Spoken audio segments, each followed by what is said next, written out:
સર્વઅવતારી ઈષ્ટદેવ ભગવાન શ્રી સ્વામિનારાયણ. શ્રી સ્વામિનારાયણ મંદિર ભાલેજના 20 વર્ષ પૂર્ણ થતા હોય ત્યારે આ એક દિવ્ય સત્સંગના પ્રસંગે પવિત્ર શ્રી હરિયાગના સાનિધ્યમાં આપણી આ સત્સંગ સભામાં ઉપસ્થિત સંપ્રદાયના વરિષ્ઠ વિદ્વાન સંતોમાં જેમણે આ ગામમાં આવીને મંદિરની સ્થાપના કરી નિર્માણ કર્યું એવા સદગુરુ સ્વામી શ્રી ધર્મપ્રિયદાસજી સ્વામી, સભામાં ઉપસ્થિત વડતાલવાસી લક્ષ્મીનારાયણ દેવી દેશ સત્સંગ મહાસભાના પ્રમુખ વિદ્વાન શાસ્ત્રી સ્વામી શ્રી નવતુમ સ્વામીજી, આપણે સભામાં ઉપસ્થિત ડાકોરથી પધારેલા સદગુરુ સ્વામી શ્રી ભાનુ સ્વામીજી, ડાકોર મંદિરના કોઠારી શ્રી વિજય સ્વામી, ઉમરેઠથી શ્રી રઘુવીર સ્વામી પણ આવ્યા છે. વડતાલથી ઘણા બધા સંતોની ઉપસ્થિતિ છે, એવા શ્રી કે એન શાસ્ત્રીજી વગેરે ઉપસ્થિત તમામ આદરણીય સૌ સંતો અને ભાલેજ ગામના તમામ શ્રીજી મહારાજના લાડીલા ભક્તજનો અને ખાસ કરીને અમારા સ્નેહી એવા શ્રી નરેન્દ્રભાઈ કે જેમણે સમગ્ર કાર્યક્રમનું આયોજન કર્યું છે, ત્યારે આપ સૌને સૌ પ્રથમ અમારા હૃદયના ભાવથી જય સ્વામિનારાયણ. વડીલ સંતોએ લગભગ સંપ્રદાયની બધી પાયાની વાતો આપણને કરી છે, જે ઘણી બધી સમજવા જેવી છે, જીવનમાં ઉતારવા જેવી છે. ત્યારે વાળા ભક્તો, આ પ્રસંગે સૌ પ્રથમ અમે તો શ્રી નરેન્દ્રભાઈની જે ભાવના હતી ને, એ ભાવનાને અમે આજે બહુ બિરદાવીએ છીએ, કારણ કે ભગવાન સ્વામિનારાયણે ભક્તની ભાવનાને શ્રેષ્ઠ ગણી છે. આજે અમને વાતનો બહુ આનંદ છે કે અમારી અનુપસ્થિતિ હતી ત્યારે નરેન્દ્રભાઈ સાથે વાત થઈ ત્યારે મને કે ના, અમારે તમને તેડાવવા છે.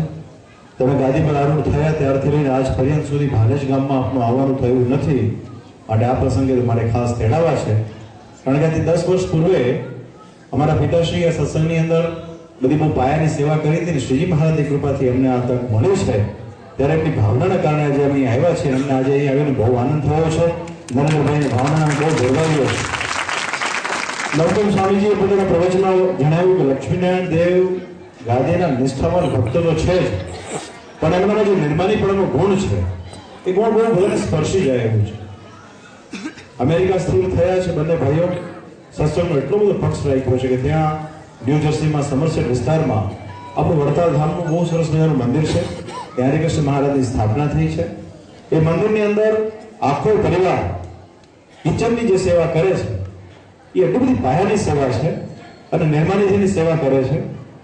સમગ્ર મંદિરમાં જ્યારે પણ જુઓ ત્યારે નરેન્દ્રભાઈ એમનો પરિવાર સેવામાં બહુ એકદમ હૃદયથી લાગેલો હોય છે. એ વાત તો ખરી, પણ સત્સંગની અંદર કોઈ પણ વાત એવી નથી કે નરેન્દ્રભાઈની સેવા ન હોય. ત્યારે એમના ભાવને લઈને બહુ રાજીથી નહીં આવ્યા છીએ.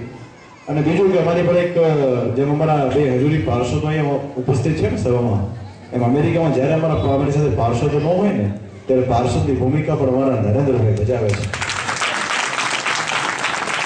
જેમ ભગવાન સ્વામિનારાયણ સુરા બાપુ બહુ પ્રિય હતા ને, એમ અમારે સત્સંગની અંદર નરેન્દ્રભાઈ સાથે એવો જ પ્રેમનો નાતો છે. બહુ પ્રેમી ભક્ત છે. આજે મને બહુ આનંદ થયો એમણે મંદિરની અંદર જે કંઈ આજે સેવા કરી અને આજે સરસ મજાનું આયોજન કર્યું છે, ત્યારે પરમ કૃપાળુ પરમાત્મા ભગવાન શ્રી સ્વામિનારાયણના ચરણોમાં પ્રાર્થના કરીએ કે નરેન્દ્રભાઈને દિન પ્રતિદિન ભગવાન સત્સંગનું ખૂબ બળ આપે. અને ખાસ કરીને સમસ્ત ગામના જે ભક્તજનો અહીંયા ઉપસ્થિત છે, બાપુ સ્વામીજીએ પણ સત્સંગની બહુ બધી પાયાની વાતો કરી છે. શ્રીજી મહારાજે આ સત્સંગ કેવળ ને કેવળ જીવના કલ્યાણ કરવા માટે સ્થાપ્યો છે. મહારાજ પોતાની સાથે 500 પરમહંસોને લઈને આવ્યા અને શ્રીજી મહારાજે સત્સંગને શ્રેષ્ઠ ગણાવ્યો છે. શ્રીજી મહારાજે કીધું કે હું સત્સંગી કરીને જે વશ થાઉં છું એવા કોઈ અન્ય સાધનને કરીને વશ થતો નથી. સત્સંગનો અપરંપાર મહિમા ભગવાન સ્વામિનારાયણે ગણાવ્યો છે. શ્રીજી મહારાજ એમ કહે કે કોઈ આ સત્સંગની અંદર સંત અને શાસ્ત્રને મૂકીને પોતાનું કલ્યાણ કરવાની ઈચ્છે તેને કેવો જાણવું? તો જેમ કોઈ ભૂમિનો ત્યાગ કરીને ચાલવાની ઈચ્છે ને એવું એને જાણવું. શ્રીજી મહારાજે કીધું છે કે જો સૂર્યની હાજરીમાં અંધારું થાય અને કાદવમાં કપડાં ધોવાથી જો કપડાં ઉજળા થાય તો આ સત્સંગ વગર જીવનું કલ્યાણ થાય. એવો સત્સંગનો મહિમા ભગવાન શ્રી સ્વામિનારાયણે કહ્યો છે. પણ છતાં જીવની પ્રકૃતિ એવી હોય છે કે જેવો ખપ હોય છે તે પ્રમાણે માર્ગ ઉપર ચાલે છે. ધર્મ રાખીને ભગવાનનું ભજન કરનારા બહુ ઓછા હોય છે, કારણ કે જેટલી ધન ઉપર દોડ હોય છે ને એટલી ધર્મમાં દોડ રહેતી નથી. સીધી વાત છે. શ્રીજી મહારાજથી 200 વર્ષ પહેલા એવું કહેતા કે કોઈને સત્સંગ કરવો ગમતો નથી અને જે સત્સંગ કરે છે ને એની જગત ક્યારેય પ્રશંસા પણ કરતું હોતું નથી. પણ સત્સંગ કર્યા વગર આ જીવનું ભાવ ભટકણ મટતું પણ નથી. કારણ કે સત્સંગ અને મનુષ્ય તન એ વારે વારે મળતા હોતા નથી. માટે બુદ્ધિશાળી જે વ્યક્તિ છે, જે બુદ્ધિશાળી છે, પોતાના જીવના કલ્યાણનો એ પ્રયાસ કરતો હોય છે. શ્રીજી મહારાજે વચનામૃતની અંદર બહુ સરસ મજાનો ભાગવતજીના ધર્મનો એક શ્લોક નાખ્યો છે કે યા લીસા સર્વભૂતાનામ તસ્યામ જાગૃતિ સંયમી. કહેતા કે રાત્રિના અંધકારને વિશે જે સંયમી પુરુષો છે તે જાગેલા છે. શ્રીજી મહારાજ કે ઘણાને વ્યવહારની બહુ ખબર પડતી હોય, ઘણાને જગતની પોલિટિક્સની હમણાં વાત કરીએ ને તો ઇન્ડિયાથી લઈને અમેરિકા સુધીના તમામ પોલિટિક્સની અંદર એ પોતે જાણે બહુ સૌથી શ્રેષ્ઠ જાણતા હોય એટલો અભિગમ ધરાવતા હોય. ઘણાને જગતની બહુ ખબર પડતી હોય પણ પોતાના કલ્યાણના કંઈ કરે નહીં. ઘણા શાસ્ત્રોના મતને બહુ સારી રીતે જાણતા હોય.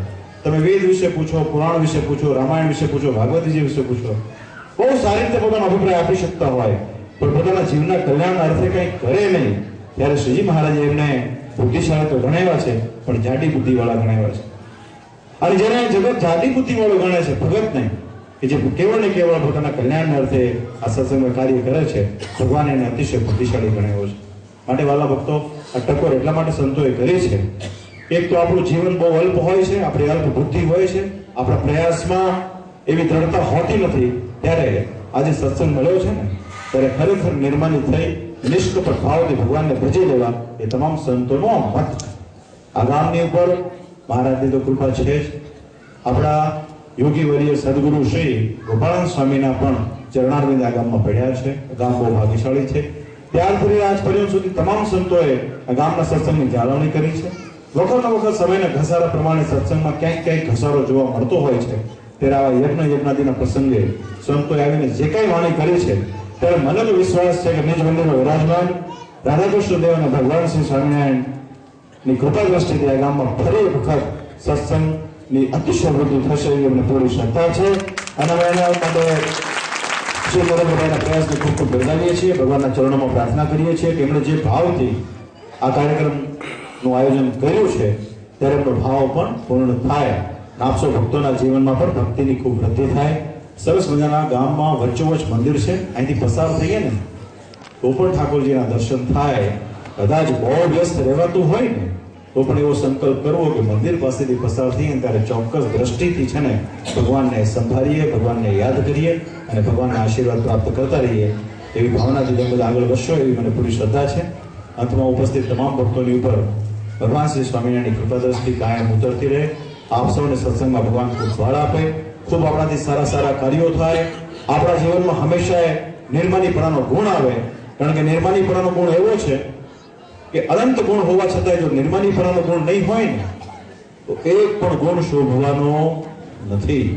કારણ કે બધાને આજે એવું હોય છે કે કોઈ અતિશય પોતાની મોટપ કે મોટાઈ બતાવવાનો પ્રયત્ન કરે ને એ સામેવાળી વ્યક્તિને માન્ય હોતું જ નથી.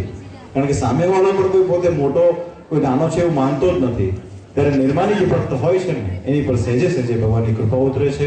આ ખાસ કરીને આપસો ભક્તોને મારી ભલામણ છે. વડતાલ વિહારી હરિકૃષ્ણ મહારાજ શ્રી લક્ષ્મીનારાયણ દેવની કૃપા આ ગામની ઉપર રહેતા ભક્તોની પર કાયમ ઉતરતી રહે એવી એમના ચરણોમાં પ્રાર્થના કરી વિરમું છું. અસ્તુ.